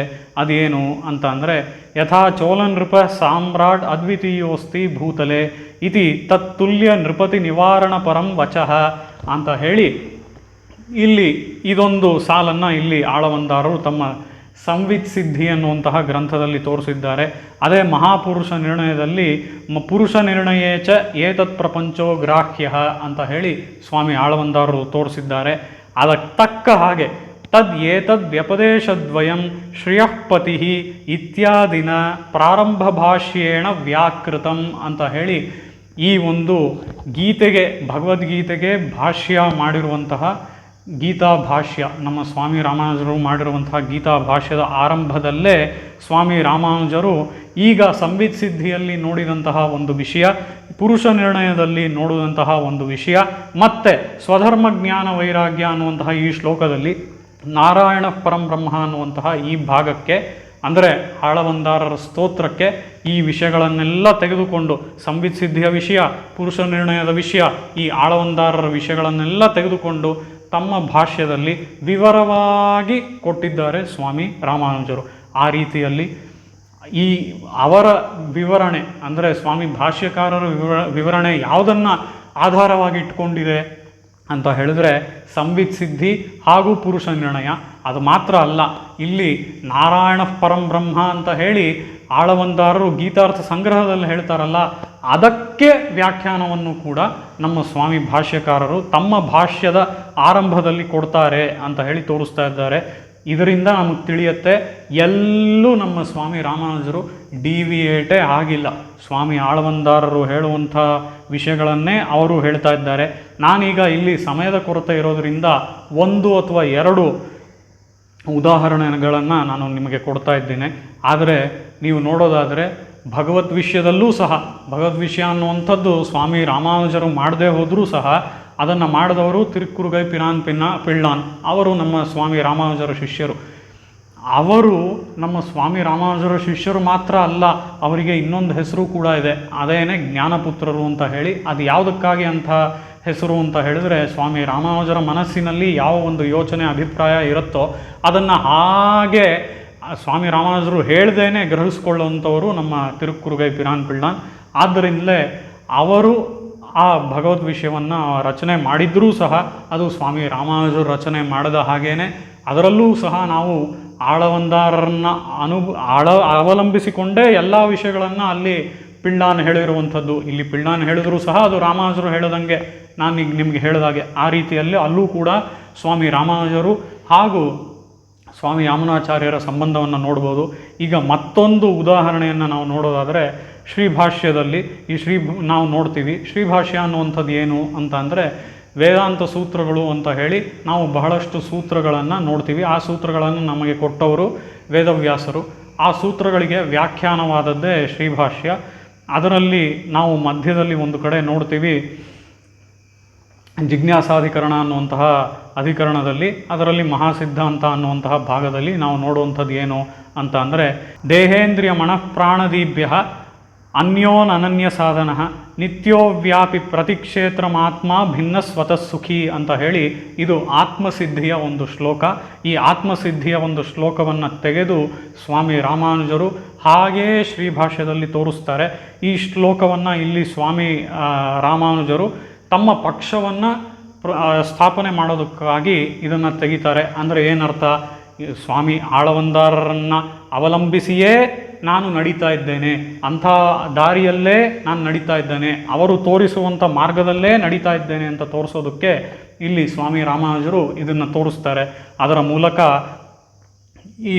ಇದರ ಒಂದು ಅರ್ಥ ಮೇಲ್ನೋಟವಾಗಿ ಹಾಗೆ ನೋಡೋದಾದರೆ, ಈ ದೇಹ, ಇಂದ್ರಿಯ, ಮನಸ್ಸು, ಪ್ರಾಣ, ಬುದ್ಧಿ ಇವೆಲ್ಲ ಬೇರೆ, ಇದಕ್ಕಿಂತ ಬೇರೆಯಾದದ್ದು ಒಂದು ಇದೆ. ಅದು ಸ್ವಪ್ರಕಾಶವಾದದ್ದು, ನಿತ್ಯವಾದದ್ದು. ಅದು ಎಲ್ಲಿ ಅಂದರೆ ಅಲ್ಲಿ ಸೂಕ್ಷ್ಮವಾಗಿ ನುಗ್ಗಿ ಹೋಗುವಂಥದ್ದು, ಶರೀರಕ್ಕಿಂತ ಬೇರೆಯಾದದ್ದು, ಸುಖ ದುಃಖಗಳನ್ನು ಅನುಭವಿಸುವಂಥವನು ಅಂತ ಎಲ್ಲ ಹೇಳಿ, ಜ್ಞಾನವನ್ನು ಉಳ್ಳವನು ಅಂತ ಎಲ್ಲ ಹೇಳಿ, ಅವನೇ ಆತ್ಮನು ಅಂತ ಹೇಳಿ ಇದರ ಮೂಲಕ ಹೇಳ್ತಾ ಇದ್ದಾರೆ. ಇದರ ಒಂದು ಅರ್ಥದ ಒಳಗೆ ನಾವು ಹೆಚ್ಚಾಗಿ ಹೋಗದೆ ಹೋದರೂ ಸಹ ನೀವಿಲ್ಲಿ ಯಾವ ರೀತಿ ಸ್ವಾಮಿ ಯಾಮುನಾಚಾರ್ಯರನ್ನು ಅವಲಂಬಿಸಿಯೇ ಎಲ್ಲ ಕಡೆಯೂ ತಮ್ಮ ನಿರ್ವಾಹಗಳನ್ನು ಸ್ವಾಮಿ ರಾಮಾನುಜರು ಮಾಡಿದ್ದಾರೆ ಅನ್ನೋದನ್ನು ನಾವು ನೋಡ್ಬೋದು. ಅದರ ಜೊತೆಗೆ ಇನ್ನೊಂದು ವಿಷಯವನ್ನು ಒಂದು ಶ್ಲೋಕದ ಮೂಲಕ ಈ ಒಂದು ವಿಷಯವನ್ನು ಹೇಳಿ ನಾನು ಮುಗಿಸ್ಬೇಕು ಅಂತ ಅಂದ್ಕೊಳ್ತಾ ಇದ್ದೀನಿ. ಅದೇನು ಅಂದರೆ, ಈ ಒಂದು ಶ್ಲೋಕವನ್ನು ಯಾಮುನ ಮುನಿಹಿ ಅಂತ ಹೇಳಿ ಆ ಯಾಮುನಾಚಾರ್ಯರನ್ನು ಸ್ತೋತ್ರ ಮಾಡುವಂತಹ ರೀತಿಯಲ್ಲಿ ಸ್ವಾಮಿ ರಾಮಾನುಜರು ಈ ಶ್ಲೋಕವನ್ನು ಮಾಡಿದ್ದಾರೆ. ಇದನ್ನು ಎಲ್ಲಿ ಮಾಡಿದ್ದಾರೆ ಅಂತ ಅಂದರೆ ವೇದಾರ್ಥ ಸಂಗ್ರಹ ಅನ್ನುವಂತಹ ಗ್ರಂಥದಲ್ಲಿ. ಈ ಗ್ರಂಥ ಯಾವುದರ ಬಗ್ಗೆ ಅಂತ ಹೇಳಿದ್ರೆ, ನಾವೀಗ ಒಂದು ವಿಷಯ ನೋಡೋದಾದರೆ, ಈಗ ಇಂಥ ಒಂದು ಗ್ರಂಥ ಇದೆ, ಇಂಥ ಒಂದು ಗ್ರಂಥವನ್ನು ನಾನು ಕಲಿಬೇಕು ಅಂತ ಹೇಳಿ ಯಾರೋ ಒಬ್ಬರು ಆಸೆ ಪಡ್ತಾರೆ ಅಂತ ಇಟ್ಕೋಣ. ಇವತ್ತು ಯಾರು ಹಾಗೆ ಆಸೆ ಪಡೋದಿಲ್ಲ, ಸಾಮಾನ್ಯವಾಗಿ ಅಂಥವ್ರು ಸಿಗೋದಿಲ್ಲ. ಹಾಗೆ ಯಾರೋ ಒಬ್ಬರು ಆಸೆ ಪಡ್ತಾರೆ ನಾನು ಶ್ರೀಭಾಷ್ಯ ಕಲಿಬೇಕು ಅಂತ ಹೇಳಿ. ಆದರೆ ಅವರು ಗುರುಗಳ ಹತ್ರ ಹೋದರೆ ಗುರುಗಳು ಹೇಳ್ತಾರೆ, ನೀನು 3 ವರ್ಷ ಅಥವಾ 4 ವರ್ಷ ಇದೇ ರೀತಿ ನನ್ನ ಹತ್ರ ಕಲಿತಾ ಇದ್ದರೆ ಆಗಲೇ ಈ ಶ್ರೀಭಾಷ್ಯವನ್ನು ಕಲಿಯೋಕೆ 3 ವರ್ಷ 4 ವರ್ಷನ ಅಷ್ಟೆಲ್ಲ ನನ್ನ ಹತ್ರ ಟೈಮ್ ಇಲ್ಲ, ನಂಗೆ ಇನ್ನೂ ಚಿಕ್ಕದಾಗಿ ಹೇಳ್ಕೊಡಿ ಅಂತ ಎಲ್ಲ ಹೇಳಿ ಅವರು ಕೇಳ್ಬೋದು. ಹಾಗೆ ಕೇಳೋರು ಇವತ್ತು ಯಾರೂ ಇಲ್ಲ. ಆದರೆ ಸಾಮಾನ್ಯವಾಗಿ ನಮ್ಗೆ ಸಮಯ ಇಲ್ಲ ಅಂತ ಎಲ್ಲ ಹೇಳಿ ನಾವು ಇವತ್ತು ಹೇಳ್ತೀವಿ ಅಲ್ವಾ. ಇವತ್ತು ನಾವು ಹೇಗಿದ್ದೇವೆ ಅನ್ನೋದು ಅವತ್ತೇ ನಮ್ಮ ಸ್ವಾಮಿ ರಾಮಾನುಜರಿಗೆ ತಿಳಿದಿತ್ತು. ಅದಕ್ಕೇನೆ ಅವ್ರು ಏನು ಮಾಡಿದ್ರು ಅಂತ ಅಂದರೆ, ಈ ಒಂದು ಶ್ರೀಭಾಷ್ಯವನ್ನು ಇಷ್ಟು ವಿವರವಾದ ವ್ಯಾಖ್ಯಾನವನ್ನು ಕೊಟ್ಟರೂ ಸಹ ಇದನ್ನು ಓದೋದಕ್ಕೆ ಮುಂದೆ ಬರುವಂತಹ ಪೀಳಿಗೆಗಳಾದಂತಹ ನಮ್ಮಂಥ ಪೀಳಿಗೆಯವರು ಇನ್ನು ಓದೋದಕ್ಕೆ ಸಮಯ ಇಲ್ಲ ಅಂತಾರೆ. ಅದಕ್ಕೆ ಇದನ್ನು ಚಿಕ್ಕದಾಗಿ ಮಾಡ್ಕೊಳ್ಳೋಣ ಅಂತ ಹೇಳಿ ವೇದಾರ್ಥ ಸಂಗ್ರಹ ಅಂತ ಹೇಳಿ ಅದರ ಮತ್ತೊಂದು ಕನ್ಸೈಸ್ ಫಾರ್ಮ್ಯಾಟ್ನ ಕೊಟ್ಟರು. ಅದನ್ನು ಇನ್ನೂ ಚಿಕ್ಕದಾಗಿ ಮಾಡಿ ವೇದಾಂತ ದೀಪ ಅಂತ ಹೇಳಿ ಮತ್ತೊಂದು ಗ್ರಂಥವನ್ನು ಕೊಟ್ಟರು. ಅದನ್ನು ಇನ್ನೂ ಚಿಕ್ಕದಾಗಿ ಮಾಡಿ ವೇದಾಂತ ಸಾರ ಅಂತ ಹೇಳಿ ಇನ್ನೊಂದು ಗ್ರಂಥವನ್ನು ಕೊಟ್ಟರು. ಈ ರೀತಿಯಾಗಿ ಈ ವಿಷಯಗಳು ಹೋಗಿ ಸೇರಲೇಬೇಕು ಅನ್ನುವಂಥ ಒಂದು ಒಳ್ಳೆಯ ಉದ್ದೇಶದಿಂದ ಸ್ವಾಮಿ ರಾಮಾನುಜರು ಅತ್ಯಂತ ಕರುಣೆಯಿಂದ ಈ ರೀತಿಯ ಗ್ರಂಥಗಳನ್ನು ನಮಗೆಲ್ಲ ಕೊಟ್ಟಿದ್ದಾರೆ. ಆ ರೀತಿಯಲ್ಲಿ ಈ ವೇದಾರ್ಥ ಸಂಗ್ರಹ ಅನ್ನುವಂಥದ್ದು ಮೊದಲನೇ ಕನ್ಸೈಸ್ ಫಾರ್ಮ್ಯಾಟ್. ಇದರಲ್ಲಿ ನಾವು ನೋಡುವಂತಹ ಮೊದಲನೇದಲ್ಲ, ಇದು 2ನೇ ಮಂಗಳ ಶ್ಲೋಕ. ಪರಂ ಬ್ರಹ್ಮೈವಾಜ್ಞಂ ಭ್ರಮಪರಿಗತಂ ಸಂಸರತಿ ತತ್ ಪರೋಪಾಧ್ಯಾಲೀಢಂ ವಿವಶಮಶುಭಸ್ಯಾಸ್ಪದಮಿತಿ ಶ್ರುತಿನ್ಯಾಯಾಪೇತಂ ಜಗತಿ ವಿತತಂ ಮೋಹನಮಿದಂ ತಮೋಯೇನಾಪಸ್ತಂ ಸಹಿ ವಿಜಯತೆ ಯಾಮುನ ಮುನಿಃ ಅಂತ ಹೇಳಿ ಇಲ್ಲಿ ಈ ಒಂದು ಶ್ಲೋಕದ ಮೂಲಕ ಸ್ವಾಮಿ ಯಾಮುನಾಚಾರ್ಯರನ್ನು ಇಲ್ಲಿ ಸ್ತೋತ್ರ ಮಾಡ್ತಾ ಇದ್ದಾರೆ ಸ್ವಾಮಿ ರಾಮಾನುಜರು. ಯಾವುದಕ್ಕಾಗಿ ಅಂತ ಅಂದರೆ, ನಾನು ನಿಮಗೆ ಒಂದು ವಿಷಯವನ್ನು ಈ ಉಪನ್ಯಾಸದ ಆರಂಭದಲ್ಲಿ ಹೇಳಿದ್ದೆ ಅಲ್ವಾ. ಆ ಶ್ರೀಕೃಷ್ಣ ಕಾಳಿಯನ ಒಂದು ಸಂಹಾರ ಅಥವಾ ಅವನ ಗರ್ವಭಂಗ ಮಾಡಿದ್ರಿಂದ ಅಲ್ಲೇನಾಯಿತು ಯಮುನೆಗೆ ಅಂತ ಹೇಳಿದರೆ ನೀರೆಲ್ಲ ಶುದ್ಧಿಗೊಳ್ತು ಅಂತ ಹೇಳಿದೆ. ಅದೇ ರೀತಿಯಲ್ಲಿ ಒಂದು ಸಾಮ್ಯತೆಯನ್ನು ನಾವು ಯಾಮುನಾಚಾರ್ಯರಿಗೆ ನೋಡಿದ್ವಿ. ಅದರ ಬಗ್ಗೆನೇ ಈ ಶ್ಲೋಕದಲ್ಲಿ ಹೇಳ್ತಾ ಇದ್ದಾರೆ. ಪರಬ್ರಹ್ಮವೇ ಅಜ್ಞಾನವನ್ನು ಹೊಂದಿದೆ ಅಂತ ಹೇಳಿ ಕೆಲವೊಬ್ಬರು ಈ ಪಕ್ಷವನ್ನು ಅಂದರೆ ಈ ಅರ್ಥಗಳನ್ನು ವೇದಗಳಿಗೆ ಕೊಡ್ತಾಯಿದ್ರು.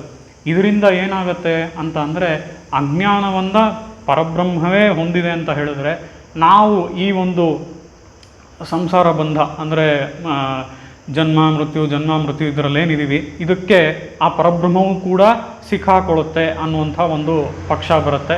ಅದು ಮಾತ್ರ ಅಲ್ಲ, ಒಂದು ಉಪಾಧಿ ಅಂತ ಅಂದರೆ ಒಂದು ಹಿಂಡ್ರೆನ್ಸ್ ಥರ ಒಂದು ಸಂಬಂಧ ಬಂದರೆ, ಅಂದರೆ ಪರಬ್ರಹ್ಮಕ್ಕೆ ಯಾವುದರ ಒಂದು ಸಂಬಂಧ ಯಾವುದಾದ್ರೂ ಒಂದು ಏರ್ಪಟ್ಟರೆ ಅಂಥ ಸಮಯದಲ್ಲಿ ಏನಾಗುತ್ತೆ, ಅದಕ್ಕೆ ಕರ್ಮಗಳು ಕೂಡ ಬಂದ್ಬಿಡುತ್ತೆ. ಅಂದರೆ ಕರ್ಮವಶ್ಯನಾಗಿ ಆ ಪರಬ್ರಹ್ಮ ಆಗೋಗ್ತಾನೆ.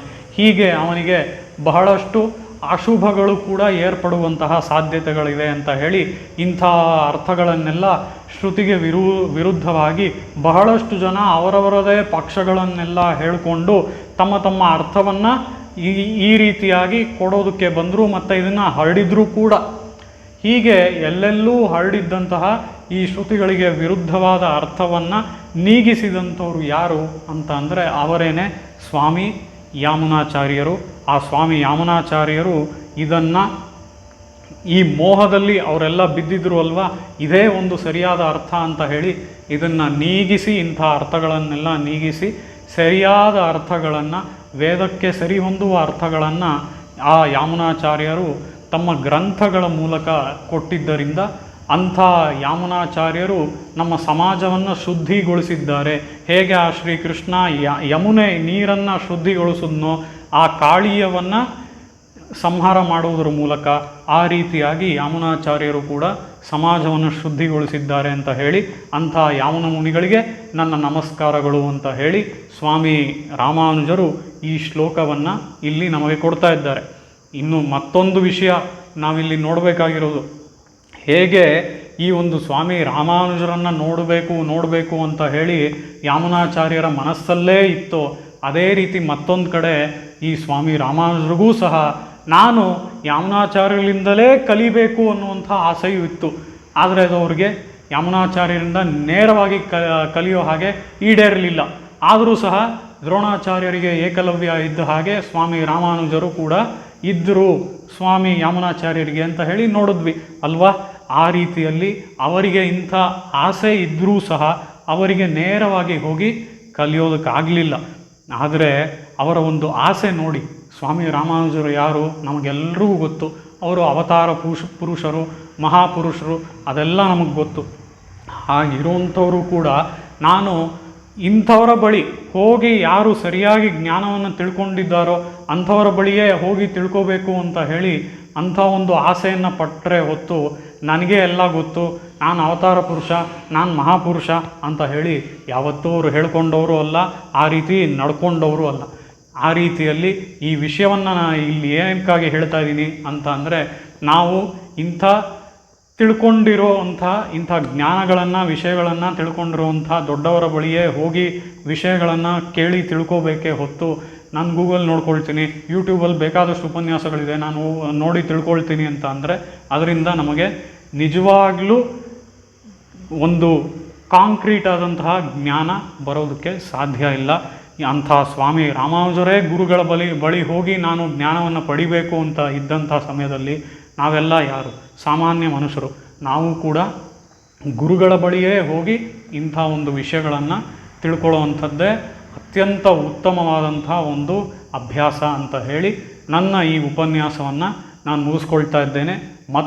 ಮಗದೊಮ್ಮೆ ನಾನು ಈ ಒಂದು ಸಂದರ್ಭದಲ್ಲಿ ಸ್ವಾಮಿ ರಾಮಾನುಜರ ಜಯಂತಿಯ ಸಂದರ್ಭದಲ್ಲಿ ನಮ್ಮ ಸ್ವಾಮಿಗಳಾದಂತಹ ಡಾಕ್ಟರ್ ಶ್ರೀ APN ಸ್ವಾಮಿ ಅವರಿಗೆ ಈ ಅವಕಾಶ ಕೊಟ್ಟಿದ್ದಕ್ಕೆ ಧನ್ಯವಾದಗಳನ್ನು ಸಮರ್ಪಿಸ್ಕೊಳ್ತೇನೆ.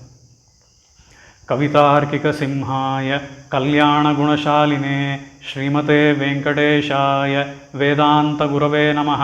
ವಾದಿದ್ವಿಪಶಿರೋಭಂಗ ಪಂಚಾನ ಪರಾಕ್ರಮಃ ಶ್ರೀಮಾನ್ ವೆಂಕಟನಾಥಾರ್ಯಃ ಚಿರಂ ವಿಜೇತಾಂ ಭುವಿ. ಶ್ರೀಮತೆ ಶ್ರೀ ಲಕ್ಷ್ಮೀ ನೃಸಿಂಹ ದಿವ್ಯಪಾದುಕಾ ಸೇವಕ ಶ್ರೀವನ್ ಷಡೋಪ ಶ್ರೀ ನಾರಾಯಣ ಯತೀಂದ್ರ ಮಹಾದೇಶಿಕಾಯ ನಮಃ. ಶ್ರೀಮತೆ ಶ್ರೀವನ್ ಷಡೋಪ ಶ್ರೀ ರಂಗನಾಥ ಯತೀಂದ್ರ ಮಹಾದೇಶಿಕಾಯ ನಮಃ. ಶ್ರೀಮತೆ ವಾತ್ಸ್ಯ ಶ್ರೀ ಕೃಷ್ಣಮಾರ್ಯ ಮಹಾದೇಶಿಕಾಯ ನಮಃ. ಅಸ್ಮದ್ಗುರುಭ್ಯೋ ನಮಃ.